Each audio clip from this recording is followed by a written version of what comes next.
Amen. What's up, guys? The X-Men here on the X-Men's Return YouTube channel. It's a Monday. It's a very cold day again in the Northeast. It's March 24th. Man, the temperature should be like 20, 30 degrees warmer here. But anyway, um, was watching, or actually, looking into the ratings for TNA Thursday Night Impact, and obviously they went down. For TNA fans that are really diehard fans, don't look too much into that because the NCAA tournament uh, was on Thursday night. So, I mean, I'm sure that took a big cut into the viewers for TNA.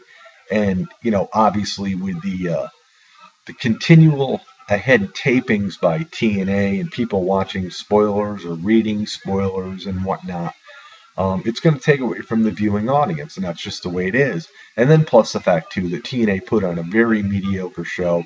Um, I mean, after lockdown, lockdown was so good, and you know the last week's show wasn't too bad, and then this past week's show was like I said, very very mediocre. And you know the deal with TNA is, I've said it in so many times in the past. You need to have all your stars on. Where is Aries? Where's Anderson? Where's Samuel Shaw? You want to push him. Where is he? I mean, way too many segments, Dixie Carter. You need to understand this, and I don't know why you don't as of now. Um, TNA needs to have more wrestling. It's a 2 hour show. Um, you need to have more wrestling time than you do segment time, and that's the bottom line. And until you do, I don't see anything really being very beneficial to the product, to the ratings, or what have you. And now we're seeing a lot more of this new character Willow, played by Jeff Hardy. Obviously, Dixie wants everybody to believe that Jeff Hardy's gone from TNA.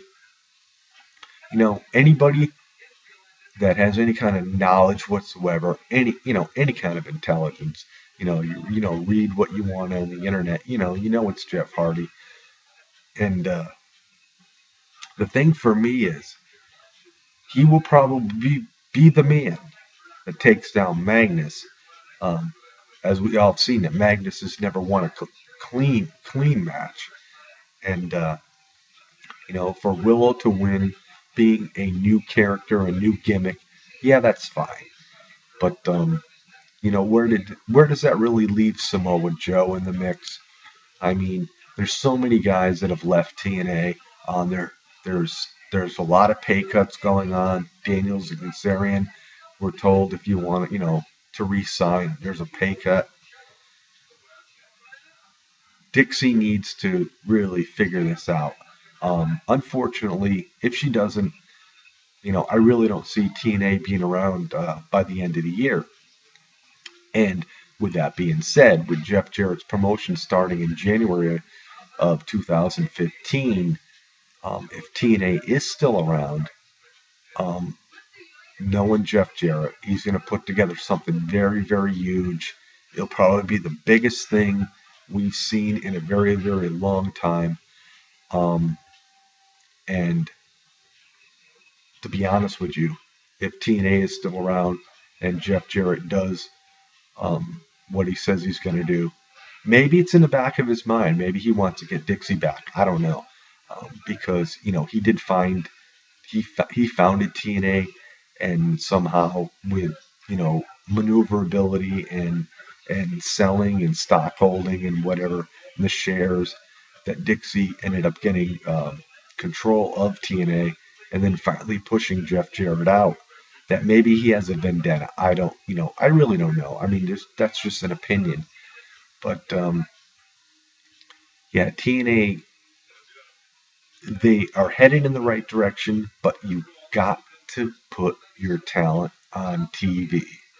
You gotta have less segments. You gotta have more wrestling. You've got to have people wanting to see more. And right now, there's just more segments airtime wise than there is wrestling matches. And you know, something's got to change. Something's got to give. And that's just the way. That's just how it is. I mean, yes, it is 2014. Things have changed, but this isn't not the way to go. Definitely not. Especially with TNA, especially with losing all their big stars, they need to come up with something new, completely different, and something that's going to capture the fans' eyes.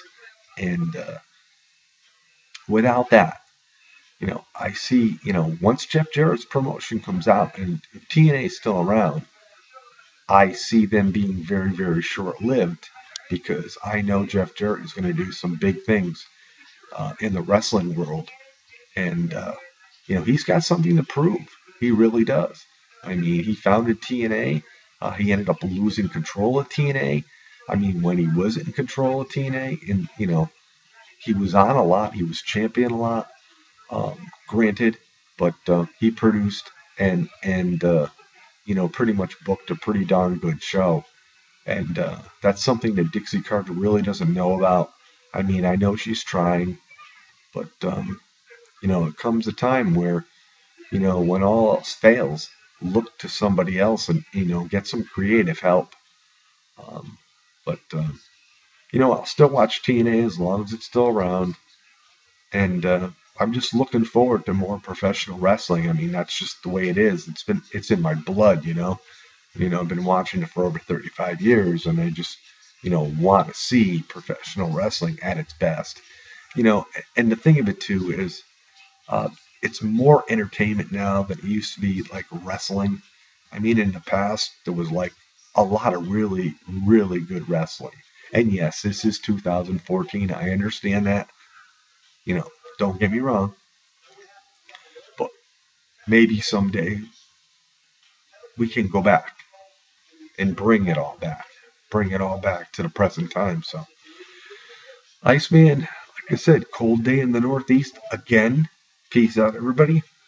See y'all later.